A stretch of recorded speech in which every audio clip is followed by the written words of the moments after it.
I recently attended an emergency preparedness fair in the downtown Seattle area. It was a real small fair. They had small little booths with some pre-made emergency kits, how to use a fire extinguisher, CPR class information, things like that. And I ran across a product that I was unfamiliar with, and so I thought I'd do a little review of it. And it's the Blue Can emergency drinking water. And the thing that caught my eye is that it says it has a 50-year shelf life, which is just pretty crazy, I think. I mean, we all know that water, if you store it properly, it's going to store basically indefinitely. So the Blue Can has gone through some lengths to remove all the bad stuff inside the water, pressurize the can, and they claim to have a 50-year shelf life on this. So I thought I'd do a quick little product review featuring the Blue Can emergency drinking water. As you can see, the Blue Can comes in a standard aluminum can, just like a can of Coke or Pepsi. There's nothing really fancy on the outside of it. There's no additional ingredients included in here that we see in the nutrition facts. They do describe some of their filtration process. It says it should be stored, before moving on there, stored between 40 degrees Fahrenheit and 130 degrees Fahrenheit, which is 5 degrees Celsius to 55 degrees Celsius. They go into a fair amount of description here on the side here regarding their filtration process. Just in case it's hard to read, I'll read it for you. So it says, water source and filtration process. Municipal water processed to remove all chemicals and particles using 12-step multi-stage filtering, dual reverse osmosis under high pressure, micron traps, high-intensity UV light, and ozone disinfection resulting in pure water with contaminants less than 1 part per million. It's made in the USA. I think it's over in California, and let's see, they're using some recycled products. So yeah, so as far as they do go through a fair amount of process to remove all the contaminants out of here, and it's a pressurized can, so we'll do some testing on that. We're also going to test the contaminants on here, and the taste and freezing, and you name it. So let's get started with this taste test. Since this canned water would be really great in a vehicle, and if you live in a colder weather, that's going to be prone to freezing. If you were to have, a can of Coke, for example, and it froze, it's going to balloon out, might even explode, especially if it's in your freezer. So with Blue Can, they've added a little bit of space in there to allow for the water to freeze, and it's not going to, supposedly it's not going to burst out. So let's put it in the freezer. We'll do that overnight, and then we'll check it in the morning. So after putting the Blue Can in the freezer overnight, I checked it the following morning, and the can integrity held up just fine. There was no kind of expansion of the can. It didn't explode or anything like that. So that means that there's ample space in there for the water to expand in freezing temperatures. So I'd feel more than comfortable having this in a vehicle, for example, or in the basement in extreme cold weather. You're not going to have to worry about the cans exploding or freezing and disforming or anything like that. So Blue Can really designed that well. Now let's do a water conductivity test of the Blue Can water. Now water in itself isn't supposed to be conductive, but when you have certain microscopic elements in it, like metal, for example, if the water's going through your tap, you'll get little bits of things like iron and lead maybe, and you're going to see that in a water conductivity test. So I have a little meter over here to measure the conductivity of water, so we'll test a few different sources. Hopefully the Blue Can water performs much better than the other sources. I'll include information in the description box below regarding water conductivity tests and also the particular meter that I'm using for this segment. So I use the water meter around the home to test for conductivity. Now again, electricity can't flow through just normal distilled water. It needs to have some kind of contaminants in there to flow through. And so the first source that I tested was my wife's fish tank. This isn't a saltwater tank. Saltwater has a high conductivity, but this is more brackish water, so there's a little bit of salt in there, and it registered at 180 parts per million. Next, I tested out just normal city tap water right out of the faucet. A lot of people have filters on their tap water, and but this is just coming right from the source, and it registered at 50 parts per million. Next, I tested out bottled water, just a random water bottle that I had, opened it up, and it registered at 18 parts per million. So there was still some conductivity in that bottled water. And then last, I tested out the Blue Can, and after testing it out, it registered at 4 parts per million. So it outperformed the bottled water, outperformed the tap water, and of course it outperformed that fish tank water. Now on the side of the can, it advertises that it has less than 1 part per million of contaminants. So I'm not sure how much that's going to differ from the conductivity test that I did, but during my testing, it performed better than bottled water. So I thought that was a win for that particular test.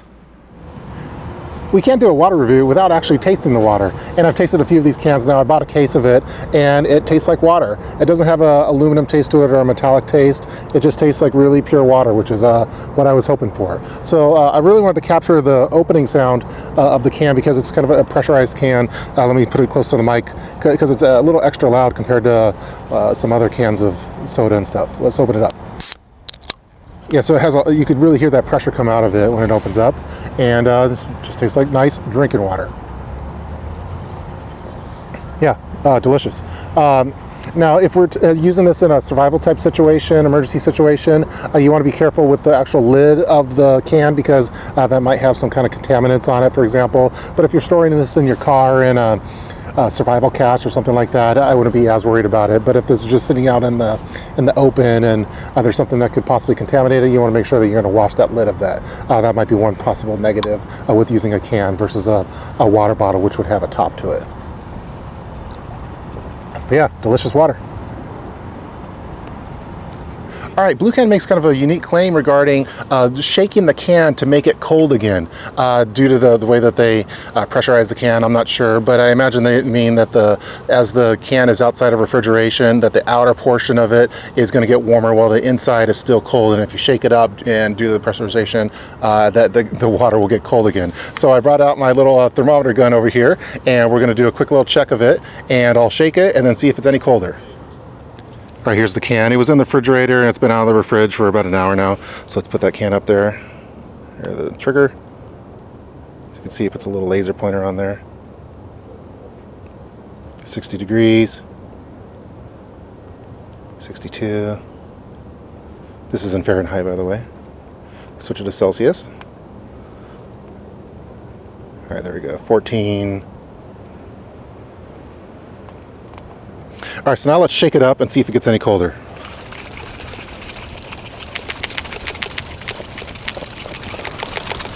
All right, let's try it again.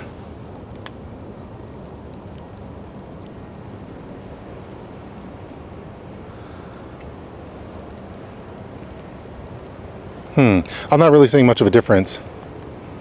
Maybe I didn't shake it long enough. There's 16 degrees.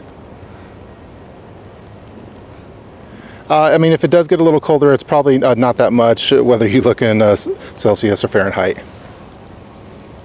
Now let's do a quick durability test by standing on 4 Blue cans. And here we go.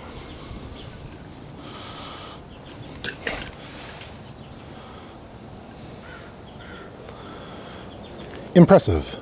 Most impressive.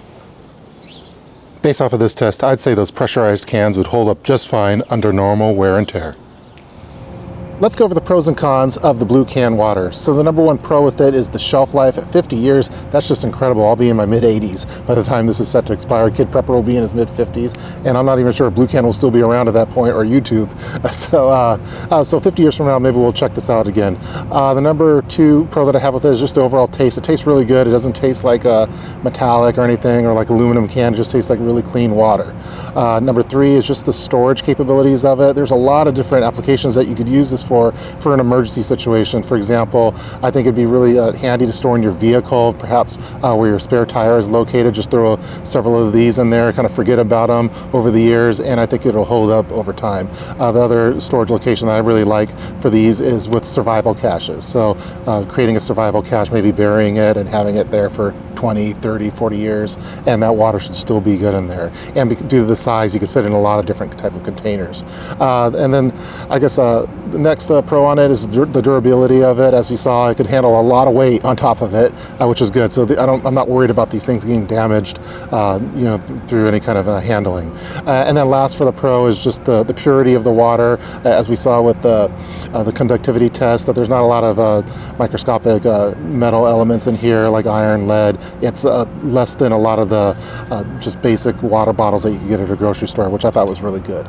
On to the cons. So I guess the number one con with it is just the price of it, and not specifically the price, but more of that shipping cost. It's hard to find these online for free shipping. Water is heavy, and a lot of companies probably aren't going to want to just ship that to you for free. And oftentimes that shipping cost is going to be around $10. So that makes the water a little more expensive. It's around $29 for a case of 24 of these. So so a little bit more than $1 each can. So again, this isn't meant for everyday consumption. This is emergency water. You know, if we're talking 50-year shelf life, this is kind of stuff you just want to put somewhere and then have it in case of an emergency. But I think that if you were to get this, you should probably try to find it locally so you don't have to pay that shipping cost. And I'm not sure about the overall availability of it with regard to that. So next on the con is I'd kind of like, it's not really a con, but I'd like to see it in a larger size, kind of like a tall boy beer can, like with Budweiser or something, or Pabst Blue Ribbon. I really like having the can form factor, and I think it'd be cool if you had one that was just a little bit taller for some more ounces on there. I think that'd be really cool, so you get it in either size. And then lastly on the con, I wish that the lid had some kind of protector on it. I'd like to see something similar to what San Pellegrino does with their canned fruit sodas, where they have kind of a foil lid on here. I think that would protect it from contaminants. Since this is emergency drinking water, you might be in a scenario where the outer environment is contaminated in some way, and you don't really want to be putting your lips on that after it has something on there. So I think if they put a little foil top on there, I think that'd be a nice addition to the blue can. And that's all I have listed for the pros and cons. That's going to do it for this product review featuring Blue Can, the 50-year shelf life canned water. I hope you guys enjoyed watching it. Went through a lot of different test scenarios. Please feel free to leave any kind of comments below in the comment section. And I'm going to do a follow-up review of this 50 years from now. So when YouTube's all virtual reality and stuff like that, and I'll be in my mid-80s, I'm going to do a follow-up review just to see how well the can held up over the years. So again, I hope you guys enjoyed watching this. See you guys next time.